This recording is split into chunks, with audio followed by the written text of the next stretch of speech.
Well, welcome formally to today's webinar. We've now reached the top of the hour, and we're going to be looking this week at 5 things that you need to be analysing in your contact centre. So I'm delighted to be joined by 2 speakers today. Duncan White from Horizon 2. Duncan, you've joined us quite a number of times over the years, so welcome. What sort of projects are you working on currently? So I was just noticing, I think I've got the same shirt on as I'm wearing in that picture. Oh, your best webinar shirt, one without patterns on. Oh, webinar shirt, yeah, no, exactly.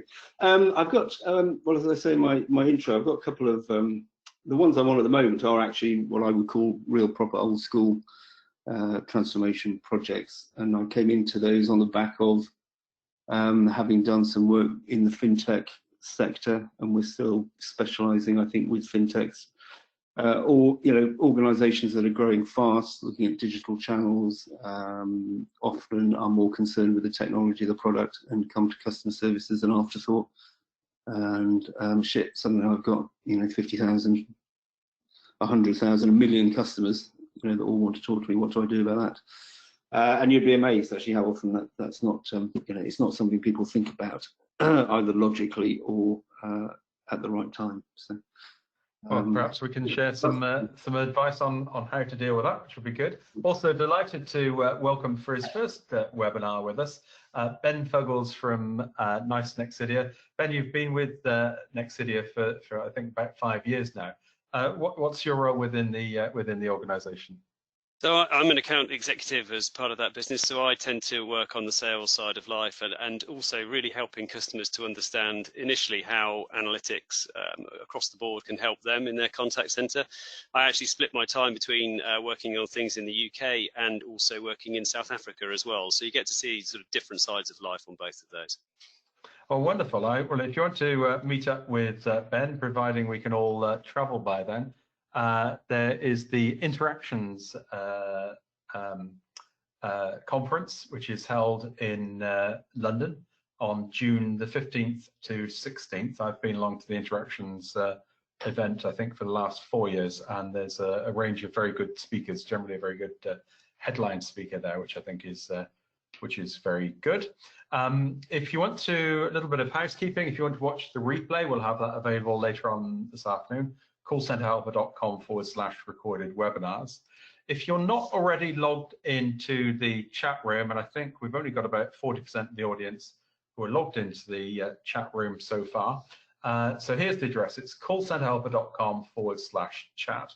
There is a very easy way to get into the chat room though, which is just type in cch.chat into your web address on there. You can do it either through your phone or through your PC. Just put in your first name and email address, and here it is. It's cch.chat.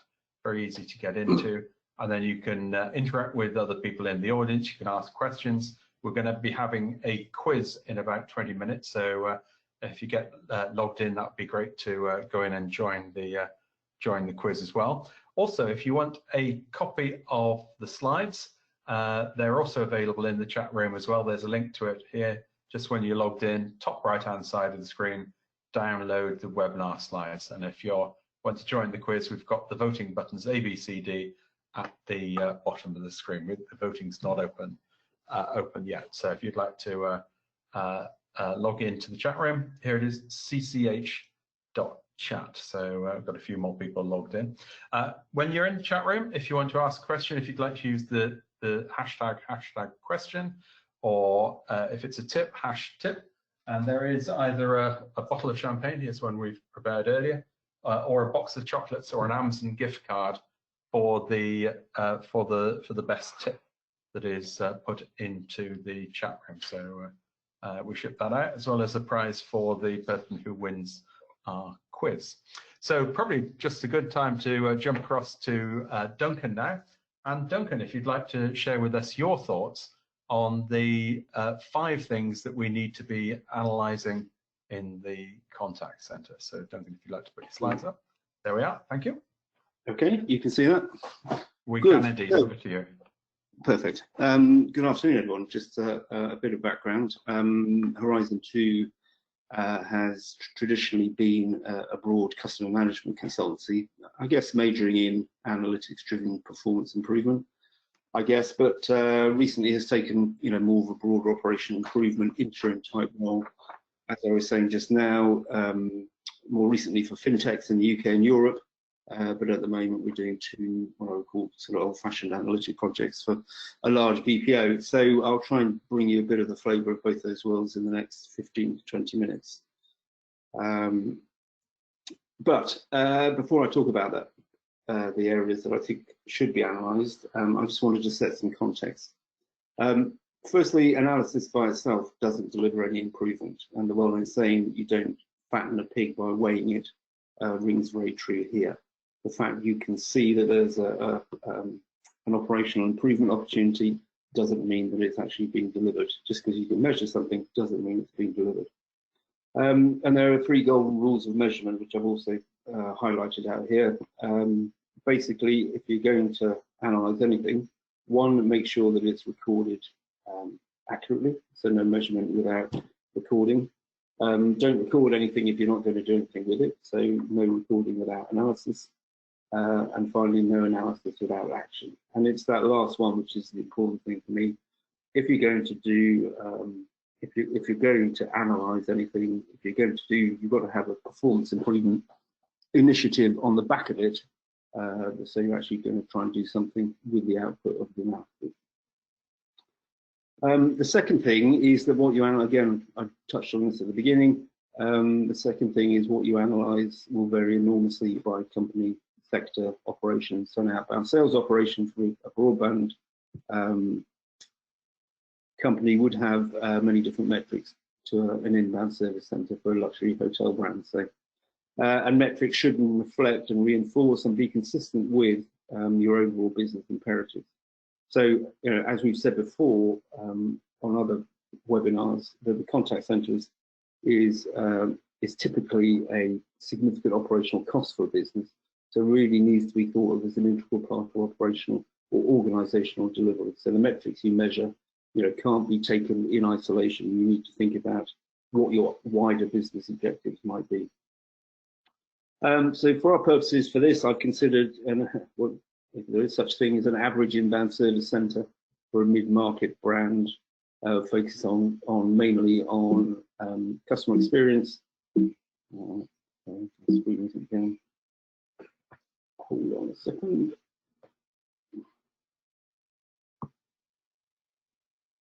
Yeah, so majoring on customer experience, business effectiveness, and of course efficiency, which are the 3 main areas that we look at when we're doing a third-party analysis for an organisation. What's the effect for the customer? What's the impact on the business? And what is it costing you to deliver your call centre activity? The other thing I should mention here is very often you'll be limited by the data and technology that you have available. There are some fantastic technologies available. Ben will be demoing or showing you glimpses of one in a bit. And sometimes you'll have more data than you can shake a stick at, but you don't actually need it for really basic analytics. The key for me is to get going, is to get started. Even if you don't have any technology, 5-bar gating or manual logging can get you started. My background is in manual conversation analytics, nearly 20 years ago. So people listening to conversations.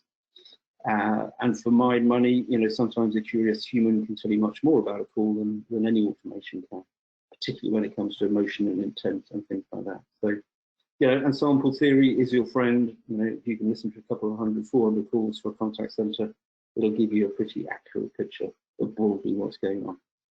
Anyway, so the first, to my mind, the most important metric to analyze is customer demand.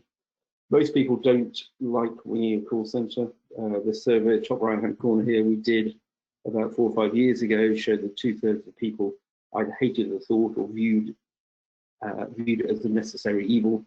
So the question was, how does the thought of calling a call center make you feel? I hate it, will avoid it if all possible, with nearly half of the respondents. So no one wakes up in the morning thinking, I know what I'll do today. I'll find a call centre to ring and have a chat with. Failure demand, i.e. people calling because something doesn't work, or they don't know how to do something, or they want to do something and they can't find another way of doing it.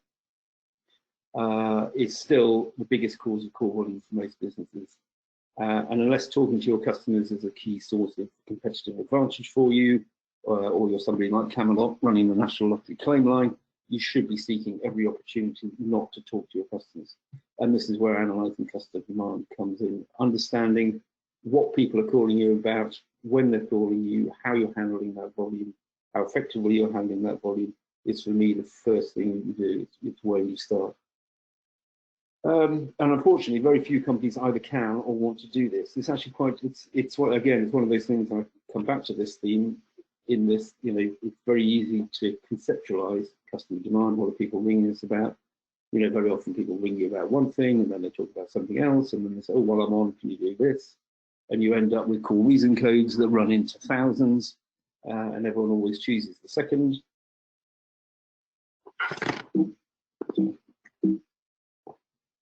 Can you see my screen? Sorry, it's just told me I've been made presenter again. John T, we can't actually hear you at the moment. We're going to be running a poll now, Duncan, on customer demand. Okay. And the poll is, what percentage of your customers contact you every month? Is it 25% or more? Is it 10 to 24%? Is it 5 to 9%? Is it less than 4%? Or do you not know the percentage of your customers on average would contact you every month? So simple way, just take your monthly number of calls and just roughly divide it by the number of customers. So is it more than 25%, 10 to 24%, 5 to 9%, or less than 4%, or do you not know? Let's just share the results up on the screen here. And Duncan, I think there's quite a span here. There's quite a number of people who do contact every month, over a quarter of the customer base calling in every month. I think what's a little bit concerning here, I think, and probably one of the key takeaways from your presentation, is that 25% of the audience don't know what percentage of customers are calling in. Well, yes, I'm not surprised actually, but also, it can vary. If if you're growing fast, if you are, go back to that. Yeah, if you're growing fast, if you're growing from a low base, then there are reasons why. There are, and there are always plenty of other problems to be focusing on at the same time. But both, I think the two fintechs that I mentioned earlier on, one was facing having to more than double their call center FTE from 300 to 700 plus in a 9-month period because they didn't understand why customers were calling. And the second one, which I mentioned to you the other day, we're being contacted by 35% of their active users every month. And again, we're assuming that was an acceptable statistic. And so we're trying to scale their support to handle that level of activity, as opposed to, again, understanding the root causes, or even look at other channels for migration, automation, and ultimately. And so, Duncan, what's your second thing you think we need to be analysing? Customer effort, which is linked in with customer demand in a way, because one of the way people often, one of the practice of customers' effort is people having to repeat call. And there's been a lot written about customer effort over the years, and I think it's a good example of a metric like first contact resolution that's easy to grasp and talk about, but somewhat harder to define. And going back to our 3 golden rules, difficult to measure accurately. There's a Harvard Business Review article written way back in 2010, which I put a link there on, which first surfaced this idea as an alternative to NPS. And I'm not a big fan of NPS, so I have some great, so I have some sympathy with that article. That graph there is taken from one of our many analyses showing the link between customer effort, ease, and customer satisfaction, a composite score of customer satisfaction. So, there's a very real and obvious connection between how easy you make it for somebody and how satisfied they appear to be at the end of the experience. So, as I mentioned, the problem can be what to measure. And I think you have to make your own mind up about what constitutes customer effort in your organisation, but it needs to be something that can be, again, recorded, measured accurately and regularly with little effort. And having callbacks or repeat calls is often seen as a big one, as our wait times, repeating information, being put on hold or transferred, all the mechanics of having to contact a call centre, as well as things as not being able to understand each other or ultimately not getting task resolution. There's another one there in the Harvard Business Review article. Organisation analysed how many times its call centre agents were forced to tell the customer no to anything, and this led them to finding, they called it a no audit, and it led them to finding many sort of outdated policies and regulations and process changes that saved them $1 million over the first year, just as an example. So I think, yes, it is one of those things. It's an easy concept to grasp, maybe a bit harder to measure regularly, or I'm sure Bernie will show us a way to do it in a minute. The third one, if you've heard me talk on here before, you might well have heard about judgmental heuristics. And this strays away from the harder metrics and looks really, I guess, what is now called behavioral economics, or we've always called it common sense or outcome-based analysis. Judgmental heuristics is a framework or a shortcut. So heuristic is a framework or shortcut for understanding how people form judgments, hence the judgmental heuristic. And it's how one of the key areas of judgmental heuristics is understanding that certain parts of an experience, whether it's a call center or a comedian's act or a night out or whatever, are more memorable than others. And it's always these four key bits. And if you listen to a comedian being interviewed, they always start with their best joke, they finish with their second best joke, or the other way around. And they try and throw in a high point somewhere during the act. So, and the same thing works within conversations. So anybody who's experienced whether the conversation is a mixture of things they can articulate, rational factors such as wait times resolution, and then the other factors, and partly by these irrational ones such as this judgmental heuristic. How did the call end? Was there a peak just before the end? Did that leave them feeling good? And there are other preconceptions and other cognitive biases in the way people react under certain circumstances.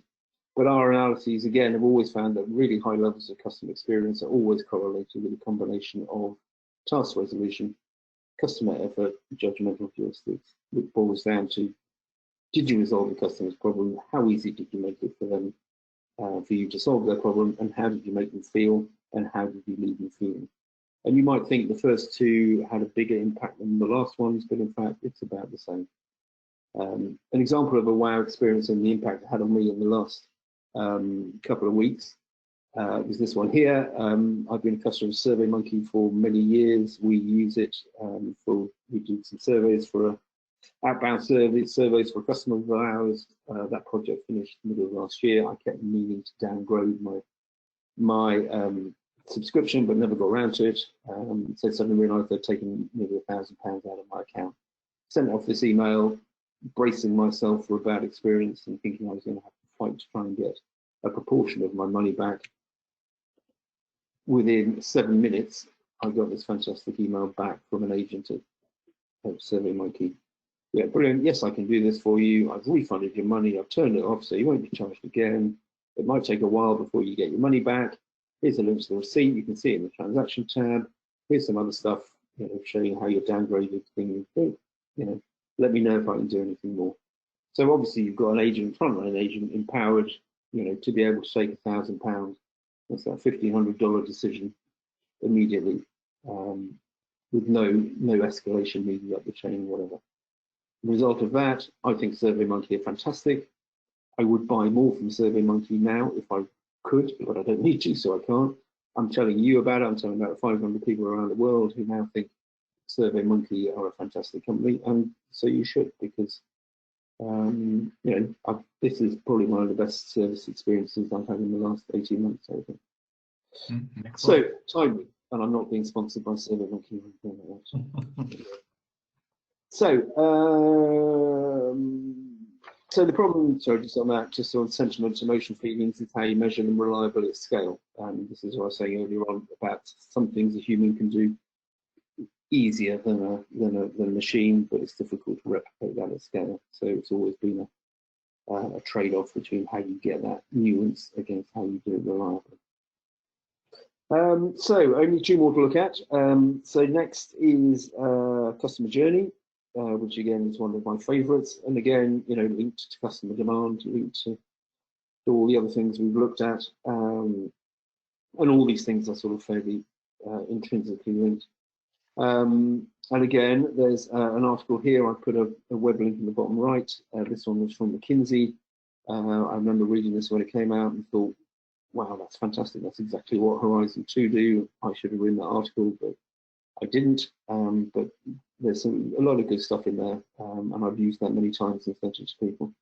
But the point about journeys is that it's the aggregation of all of the customers' activity that you have to understand, and not just the point or the silo that you're responsible for. So if we, you know, within call centers, we tend to look very much within the call center. And if someone said you have maybe 5% CSAT in the call center, you'd say, well, you know, that's pretty good. I'm doing a pretty good job.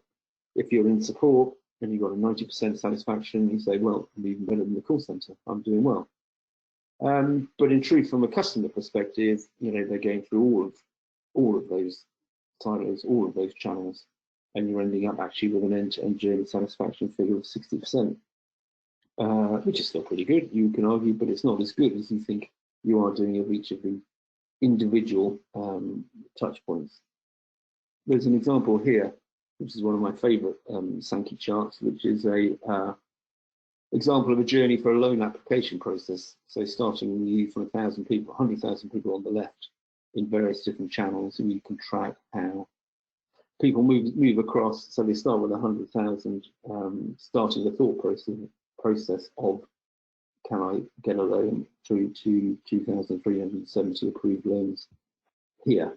And you can see there's a huge drop off.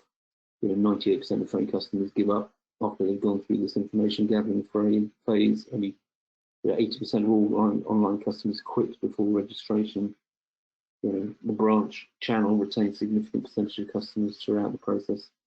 So you can start to see across channel, across time, you know, how people and where people are dropping off. And if you I don't know, you might think getting, you know, 3.3% of people to submit a request is a good figure. I don't know, I'm not in this business at all, but you can start to see where you might want to apply some improvement initiative if you're trying to get that figure up a bit.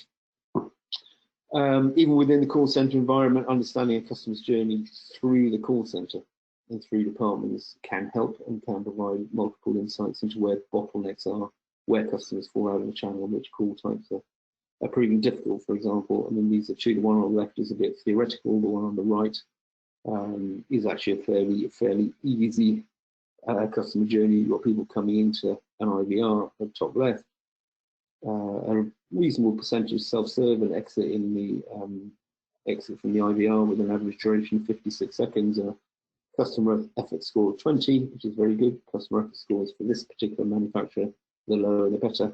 You see some people going to queue, some people who abandon, some people get agent 1, finish, people transfer, agent 2, 2,000 second average duration, very high customer effort. Again, it's a way of visualizing and understanding, you know, where you should focus your performance improvement activities. Finally, this is just before we do that, Duncan, we've got another poll. Oh, sorry. Tied into what you were saying on customer journey, and okay. We're going to ask the question: which channel gives you the best customer satisfaction? So, which channel gives the best customer satisfaction in your organization? Is it the phone? Is it email? Is it live chat? Is it self-service? Or is it good old-fashioned face-to-face contact with customers? For instance, you know, if you've got a network of repair people out in the field engineers or the like. So in your organization, which channel gives the best customer satisfaction? Is it phone, email, live chat, self-service, or face-to-face? And I've got to say, let's share the results with everyone here. And there's a surprise that I certainly not surprised that the phone comes up top there, but Duncan self-service is higher than face-to-face. Mm. I know, it's interesting, isn't it? I would have thought live chat would be higher than that as well. I love live chat, but that's, you know, that is what's that fundamental error, isn't it?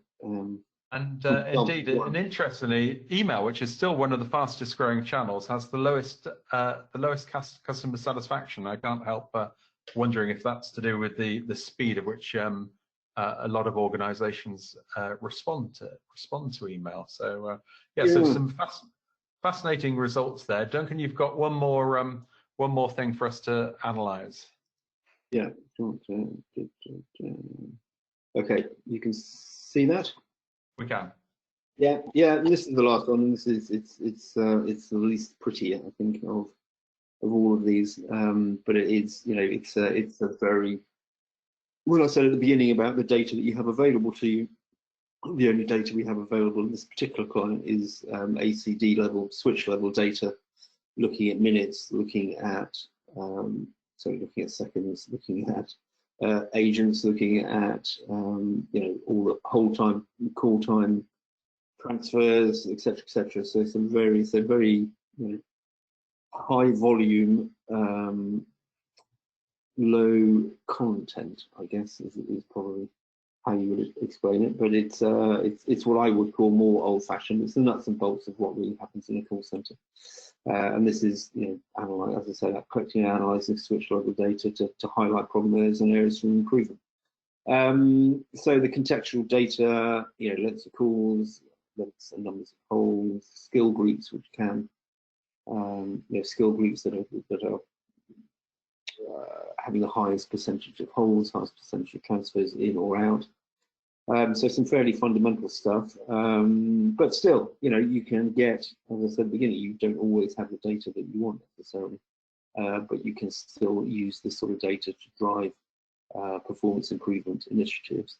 But the real power comes, and even here, you know, we're having to use this to provide a sample of calls that will illustrate the behavior that we're trying to get to. So where you can link the context to the content, the what to the why. You know, this will tell you what's happening, but it won't tell you why it's happening. You need to drill into the cause and understand what it is that's going on. Why are these calls being transferred? Is it because it's a new product? Is it because it's a skill gap for the agents? Is it because there's a problem somewhere? You can't tell any of that from this sort of data. You can just tell what happens, but not why.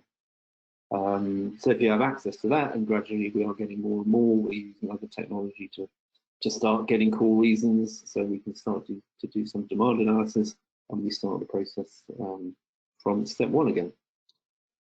So, but yes, that's my 5. So thank you very much. Thank you for listening to me. Contact details there if you should ever need to contact me. Indeed. Well, thank you for that, Duncan. We've also got a copy of your slides in the chat room. So if you're not logged into the chat room, and over half of the audience are not in the chat room already, then we're going to be doing a quiz in a minute. So it's a good time to get into the chat room because the quiz buttons are in the chat room. Here's the address: callcenterhelper.com/chat. And if you can log into the chat room there, or just a really quick way of going in is just type in cch.chat into your browser, and that will take you straight in. And while you're logging into the chat room, everyone who's logged in, I'd just like to ask the question: what did you like about Duncan's presentation? I certainly loved the context data there, and certainly some of the insights there about judgmental heuristics, and I think that was a great example of how SurveyMonkey were able to handle inquiry there. So some great insight overall. So we've got a number of people more logged into the chat room. So it is callcenterhelper.com/chat to get into the chat room. So the first question we're going to start with in our quiz And that is, according to industry-wide research, which of the following advisor behaviors had the worst impact on customer satisfaction? Was it A, evasion, avoiding the customer's primary concern? Was it B, inflexibility, providing only one option? Was it C, vagueness, not being clear about steps? Or was it D, oversharing, providing more information than necessary? So what do you think is the advisor behavior that had the worst impact on customer satisfaction? So just like to vote that. I think we've got 44 voted so far.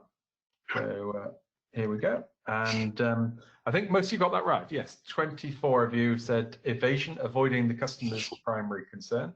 According to a survey from Blue Sky, found that evasion to be the most irritating advisor behavior. Quite fascinating there. So let's have a look. Next question. In 2018, what percentage of contact centers were still using spreadsheets to produce their metrics? Was it A, 52.9%, B, 62.9%, C, 72.9%, or D, 82.9%? If you'd just like to vote on which of those four options do you think number of contact centers producing their own metrics? And the bulk of you got that right, 72.9%. According to a call center helper report we surveyed in 2018, 72.9% of contact centers were using spreadsheets to produce their metrics. So it looks like we've got Mohammed in the lead so far, followed by Callum. So which metric best predicts customer loyalty? Is it A, customer satisfaction scores, or B, the customer effort score? And I think there would be a bit of a clue there in Duncan's presentation. So is it customer satisfaction or customer effort that is the better predictor of customer loyalty? And most of you have gone for the customer effort score. And according to the Harvard Business Review article that Duncan produced earlier, the CEB, the people who wrote the article, so there perhaps maybe a bit of bias there, claim it has a 1.8% chance of predicting customer satisfaction scores. And the final question is, what percentage of customers believed that customer experience had not improved over the last 3 years? Was it A, 25%, B, 35%, C, 45%, or D, 55%? So I'd just like to vote on this last question.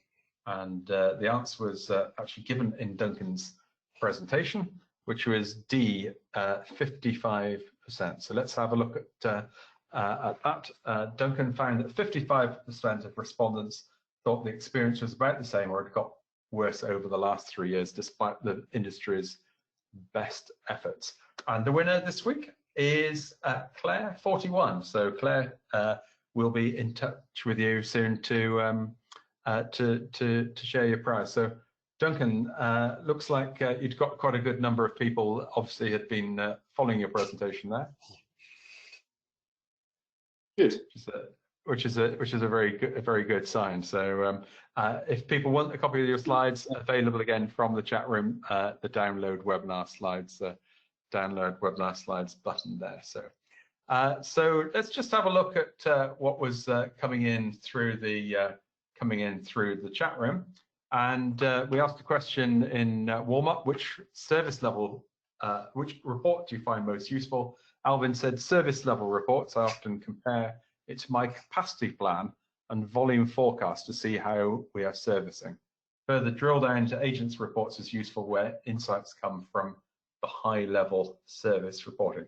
We've had a question in, and Ben, I don't know if you got an answer for this one.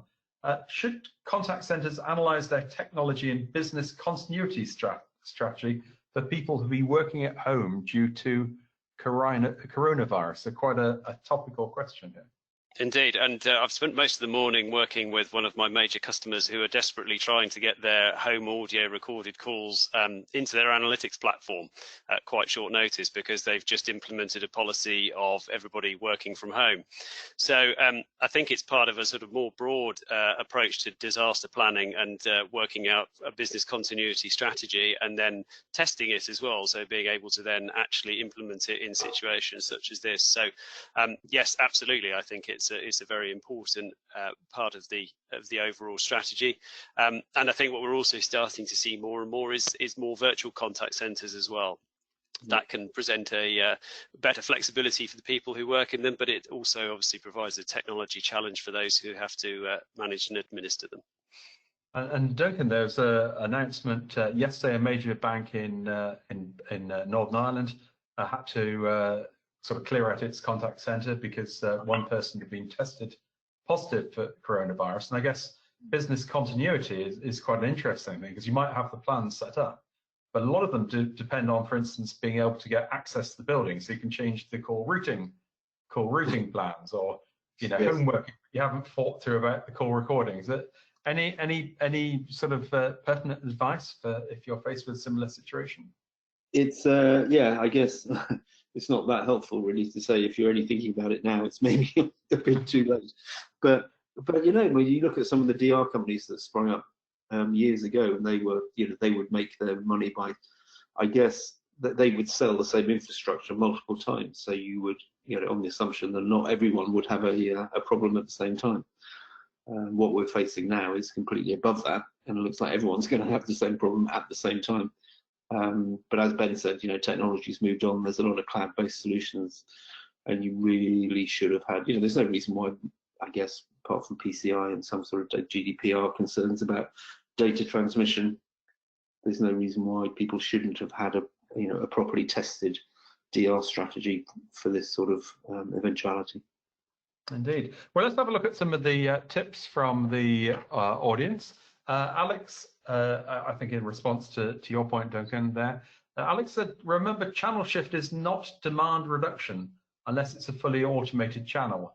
However, it may offer better AHT benefits, but it often increases. And certainly one of the things that we've seen is that adding additional channels tends to add additional demand. Yes, absolutely. No, I'd agree completely. And we always have a deflect, migrate, improve. So yeah, try and reduce your overall demand first, migrate it to a more effective, or depending on what your objective is, migrate it to either a cheaper or a better channel. And George says, don't confuse giving feedback with coaching. Telling someone where they messed up is not the same as coaching for improvement, which I think is a very, very, very pertinent question. Lucy says, do you think to have an omni-channel service will help people work better in the contact center? I guess that's a difficult question to answer, Ben. I don't know if you've got any thoughts on that. Yeah, I think it can do. I think most people will tend to have a strength and a weakness and channels that they tend to prefer. I think the critical thing is that if you do have an omnichannel service, is ensuring that the people are trained to be able to deal with the different types of queries and the skills that are required to actually service each of those channels as well. But I think in the sort of more modern contact centers where you've got flexibility in who's assigned to where and when, and you have the opportunity and a sort of a two-way feedback as well, so people can ask for different channels or can ask for different shifts or whatever it happens to be, there is definitely the opportunity for greater flexibility. And I think if anything that leads to sort of happiness for people who are actually working in that environment has to be a good thing. Indeed. Well, probably it's a good time to actually pass across to you then, Ben, and to share your thoughts on how technology can help in the 5 areas to analyze.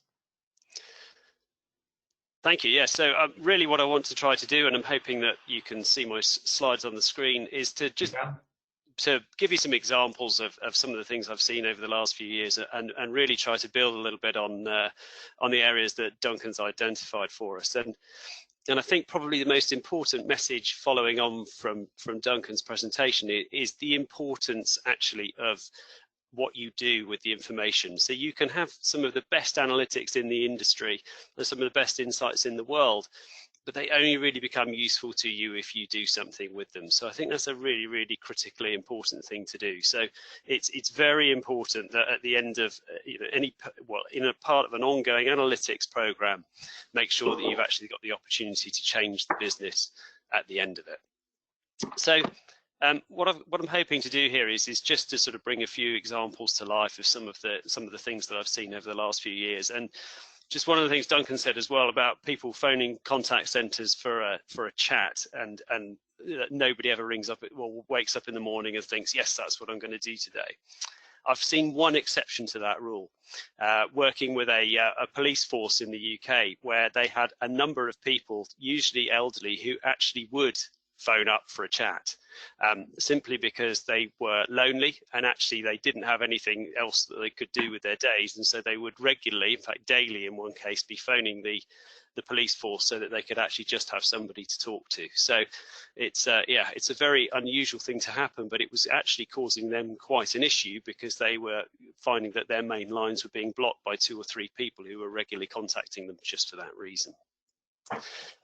But just really to sort of depress everybody on the call a little bit, I'm actually going to talk about Christmas, which is probably, hopefully, a distant memory for most, but is still quite a good example, actually, of the first of the 5 things that Duncan highlighted around customer demand. And we did a bit of work with a large retailer in the UK who saw an unexpected spike in their call volumes just in the run into Christmas. That was above and beyond what they were already forecasting based on their standard demand. And what we found by working with them is that they had a sort of 20% increase or so over in that run into Christmas of people calling in, because what they wanted to find out about was they were running a Christmas tree promotion. So you could buy yourself a fantastic real Christmas tree for £5 if you went into store.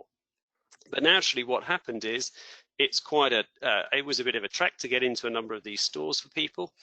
So what they wanted to do was find out in advance if those trees were available. So I think it was 44% of the short call volume coming in this run into Christmas was just about these trees. The challenge the contact centre itself had was they had no idea. They weren't actually able to tell whether there was stock in stores, because this was the only item in these stores' entire catalogue that didn't have a product code. And because the contact centre were the last people to find out about this promotion, they weren't able to put in place changes in the systems, they weren't able to get the information together. And so what was happening is it was having a real knock-on effect on customer experience as well, because for people phoning in, they weren't able to find out what they wanted to know about whether the trees were available. And for anybody who was also trying to get in touch with the contact centre, they didn't have enough staff in place to be able to handle that additional volume. So again, it was a big learning for the organisation.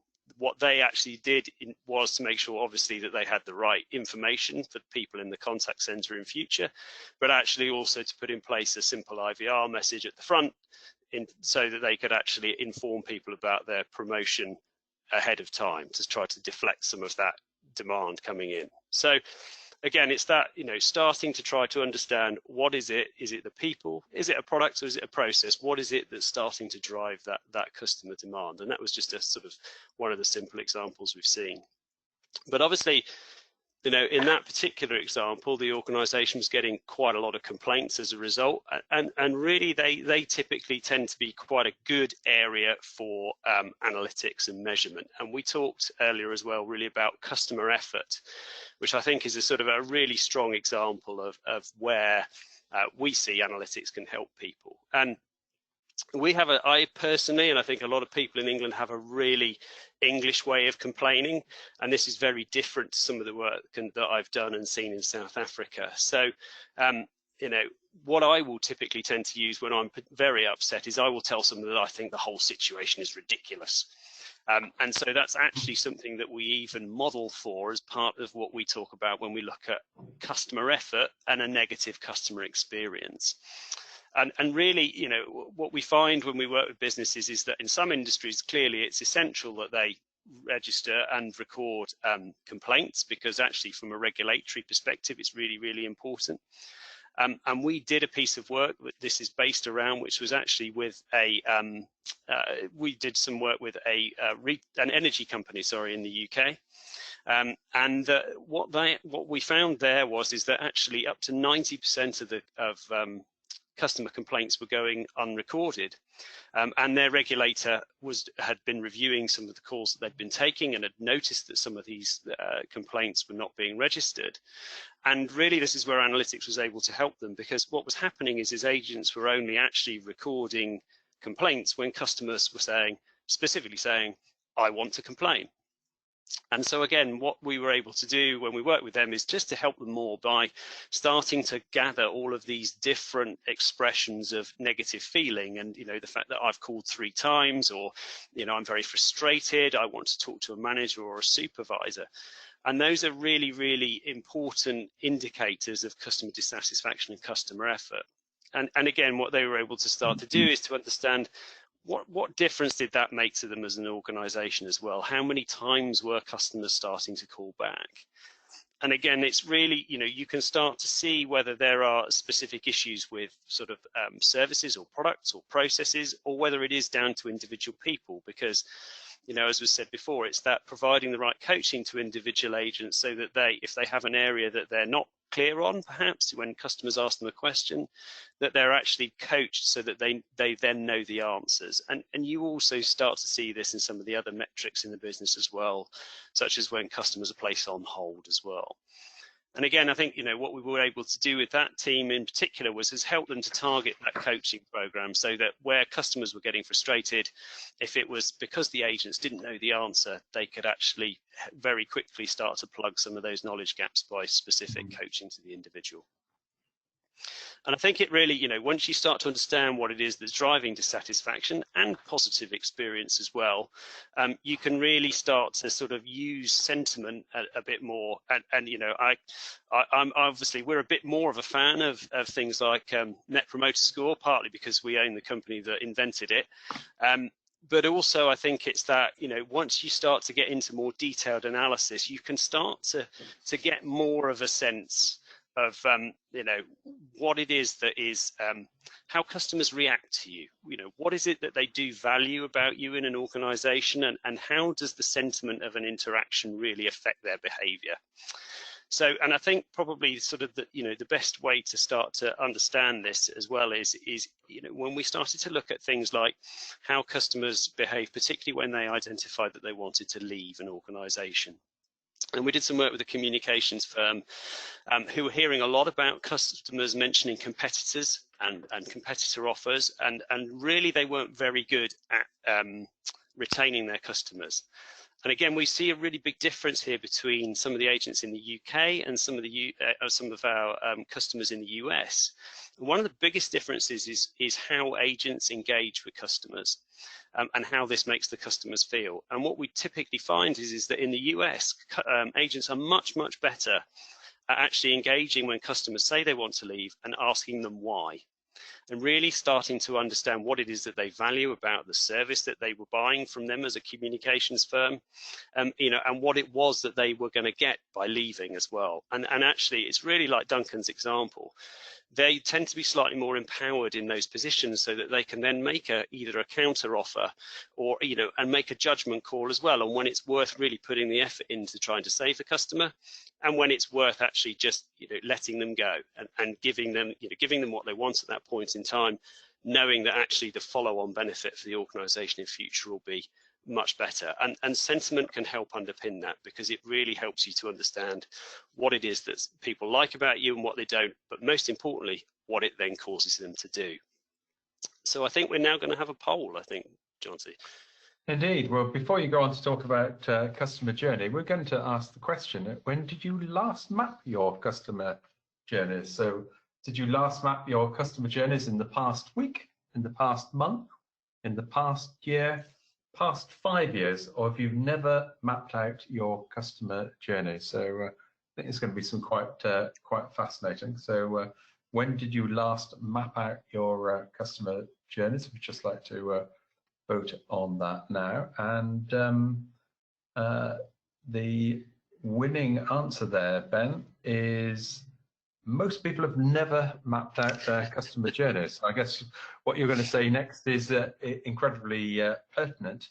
31% have done it in the past year, 22% in the past month and 7% in the past week. So I think that's probably a good time there, Ben, for you to take us through your thoughts on analysing customer journeys. Yeah, hopefully so. So I think one of the, Duncan's experience with SurveyMonkey was fascinating, really because of the speed and the simplicity of the interaction. And I think that's probably not that typical for most of our engagements with most of the organisations that we deal with on a day-to-day basis.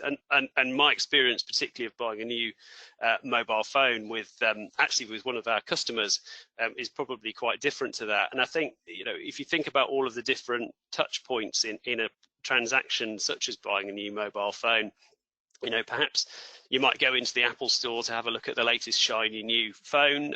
In my backwater of the UK, where I'm over 2 hours from the nearest one, then I'm going to actually go go and pick one up, probably in the local communications store. And I'll sit there, I'll have a look at it, I'll get to hold the phone, I'll probably talk to somebody in store, and they'll have my customer details. I'll consider which of my children I'm going to sell to fund it, and then I'll probably go home, do a bit more research online, maybe logging in through the app. I may then have a look on the website as well, and then I'll probably eventually, because of my age, I will probably then eventually phone in, because I'll want to talk to somebody about the best deal that I can get. And pulling all that data together, as you can imagine, and you saw some of the examples of the charts earlier from Duncan as well, it's a really, really data intensive exercise. And so actually, it's not a great surprise that a lot of people haven't visualized the journeys for most customers, particularly in a large organization, all that regularly.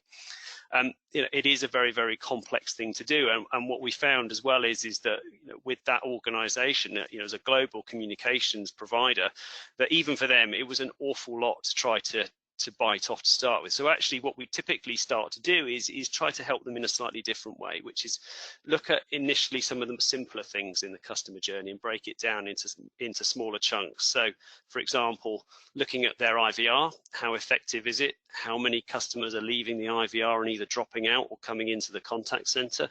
And then perhaps do the same thing looking at digital channels as well. So how, look at an app as a start point. How good is that at answering people's questions? And then looking at what is it that causes people to end up in the contact center? Is it something to do with the app itself? Or is it, I couldn't complete that contract for my new phone, for example? Or is it actually a consumer choice? Is they actually want to talk to somebody to finish that off? But I think, and again, these are the starting points for a lot of the larger organizations that we work with. But again, even then, it can still be quite complex. And I think really it does, it's really come back to what Duncan was saying at the end as well, which is actually beginning with some of the context data, focusing on some of the simple metrics that you have available. And this is what we do very much on day one with most of the organizations we work with, is really, really important. Start with the basics. What is the average handle time? What can we do to change that? The other thing, as well as one of the comments on earlier, is absolutely right. If you move some of the contact out of the contact center, it's generally the short transactional calls. You can actually see your average handle time go up because you're left with the longer, more complicated things to deal with. And again, depending on how you're measured, that can set alarm bells off at a board level. And also start to understand what is it that causes agents issues around not being able to answer questions. And really, actually, you can start, even if you have a good idea of what's happening, start to see what is it that people are contacting you about, and you can just start to sort of bubble up where some of the good things are in the business, and perhaps where some of your issues are as well. So, yeah, never forget the basics, and you'd be surprised how many organisations are still at that level even now. That was it. So, thank you. Indeed. Well, thank you very much indeed for that. Thank you very much indeed for that, Ben. And just put the screen back to me. And certainly, if anyone would like to have a demonstration of the Nexidia system, if you'd like to put that into the box there, and I'm sure Ben could arrange that for you. So certainly, I think looking at some of the core metrics, some of the words that people are saying is very important. as well as we're looking at some of the sentiment that people are using. Lots of great insight there. So let's just have a look at some top tips and questions from the audience. Giuseppe has said, to aid the customer journey, we use conference calls with relevant departments to help customers achieve the correct resolution tip, which I guess, Ben, is the way to bring the back office into the conversation. I guess that is done on a live basis rather than after the event. Yeah, and I think that's also a great thing for people to feel valued, and that their issues being taken seriously. Because if we're getting experts in on a call as well, I think people feel that something is being done because they're actually getting beyond that, what they can perceive as the wall of the contact center, and into the whole of the organisation. Indeed. Here's, I mean, you mentioned South Africa in your presentation, and Alex said, Yes. I'm in South Africa, and most customers prefer to contact through email. I guess this is the channel of choice. This is due to policies like Protection of Personal Information Act. Most people resist confirming certain things via the phone, and also protect the context discussed. They prefer it in writing or with a company's letterhead on it. I guess there is an element, certainly if I'm on the train, I much prefer a live chat to a phone call. So there's a big element of choice in this, Ben.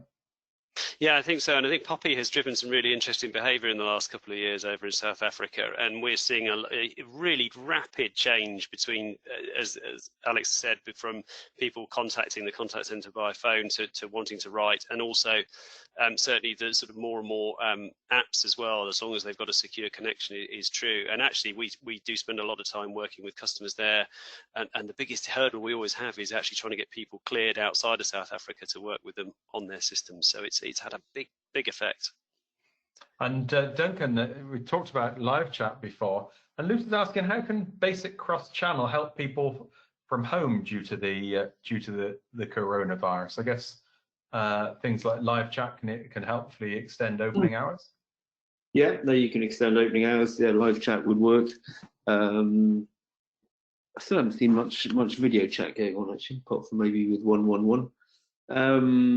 But there's no reason now, I don't think you need to be cross-channel. I mean, a lot of telephony is IP-based. If people have a good enough broadband connection, you can do most stuff that you can do within a contact center, particularly if you've got a cloud-based, even if it's just a fallback. But I think also, if you communicate with your customers, I think people will be quite understanding of the current situation.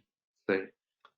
Indeed. Well, we've had a few tips that have come through about metrics. Isla has said focusing on AHT just as a number without understanding the customer journey it relates to can be counterproductive and might impact your customer satisfaction, as by trying to reduce AHT on a journey that needs more time to resolve well. I guess that's the tie-off between average handling time and first contact resolution. AHT is a great metric, but it's not a great target. It's not always what people think as well, actually. What you find, you have a U-shaped relationship between AHT and quality normally. So you can be, yes, you can be too short, you can be too long as well. So it's not, it's like the three bears. Yeah, the Goldilocks effect, isn't it? Isla said, where possible, provide your managers with all the metrics they need in one place. The more places they have to look, the less they'll use them effectively. I think that's certainly very sentiment. And Mohammed has said, bad customer experiences are our greatest source of learning. Find out what went wrong, how to fix it, and how to prevent it in the future. Every piece of raw data tells a story, which I think is a great phrase there. So it's coming towards the end of the webinar. So if you'd just like, in one or two words, to say what you liked best about today's webinar, if you'd like to leave that into the chat room. Let's have a look at the winning tip.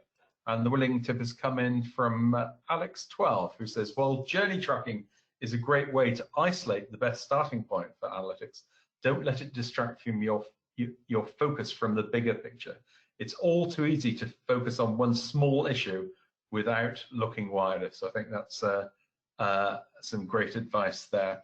Ben, I think you're going to be at the Interactions conference in London. So if anyone wants to join in on that, assuming we're all traveling again by then, you can register today. I think we'll put the link into the chat room there. And when you leave the webinar, if you'd like to put in your post in the post-webinar survey, it's only 4 questions long, and we analyse all of results there. So I'd just like to say thank you very much to our 2 speakers who joined us today. Duncan, thank you from Horizon 2. Thank you. And Ben, thank you for joining us from Nexidia. Thank you very much indeed. And we have no webinar next week. We'll be back in 2 weeks' time when we'll be looking at artificial intelligence. Thanks very much, and see you then. Bye-bye. Bye. Bye.